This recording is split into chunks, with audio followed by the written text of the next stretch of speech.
So we're talking at the moment about the Trinity, the fact that God is he's three, and he's one, he's a unity, Trinity. The nature of God, what a really mysterious and hard thing to get our head around.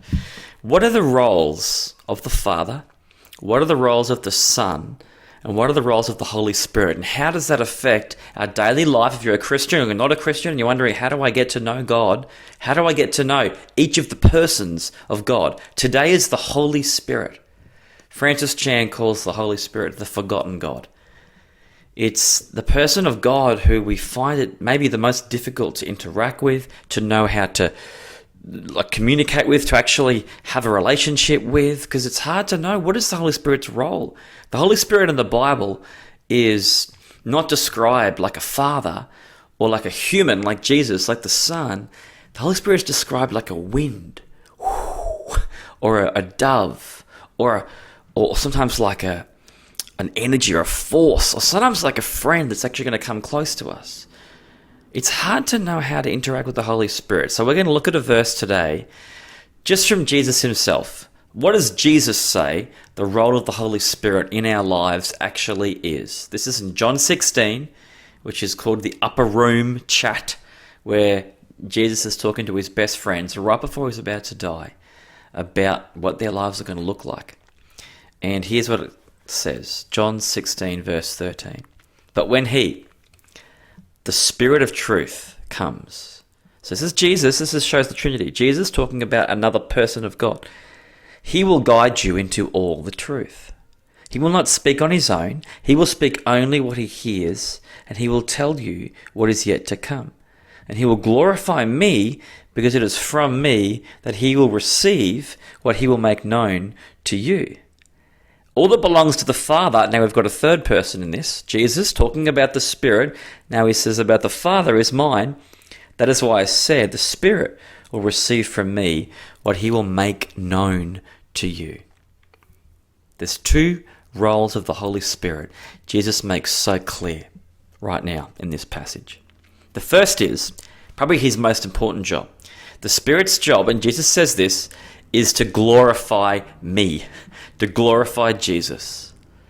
If you don't know what glorify means, it basically means the Holy Spirit's job is to go, Jesus, Jesus, Jesus, Jesus, yeah! Look at him go, he's incredible. Jesus, it's amazing, he's the King, he's the best, he's going to transform your life. He is, look at him, he's beautiful, he's amazing.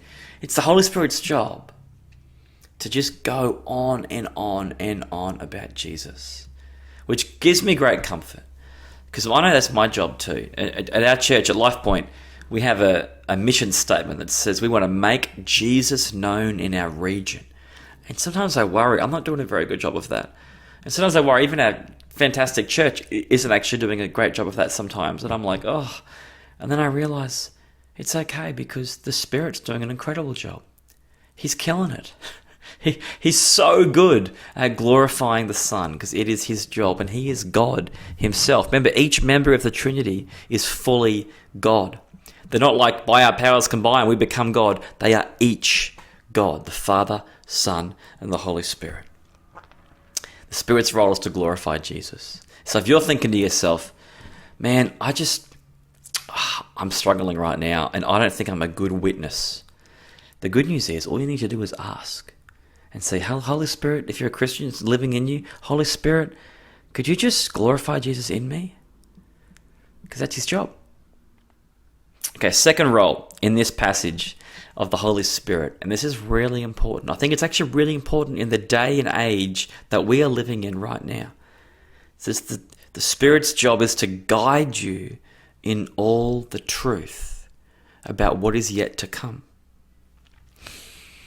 We need truth right now, guys. I look in my social media feed. I look on YouTube. Ironically, I look in media and in news and in movies, and I don't see a whole lot of truth being given to us about what is real, about what is good, about what is the path to human flourishing.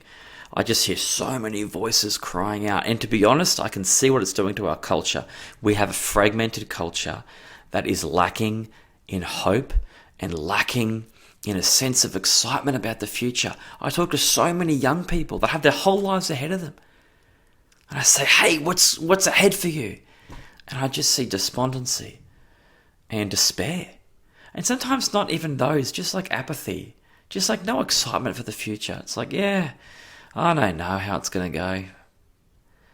And the Holy Spirit's job is to teach you the truth. That God is actually with you. That God is in control. That God is king. God's never been surprised by something.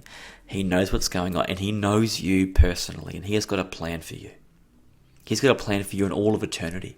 There is a reason you are here, and there is a purpose and an intentional reason for your life.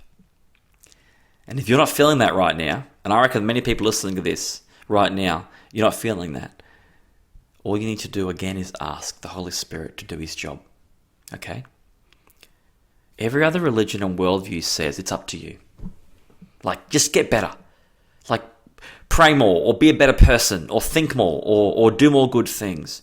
And Christianity says, first and foremost, it's God's job. So just ask the Holy Spirit, even right now, ask the Holy Spirit to guide you, to show you the truth, to change your perspective.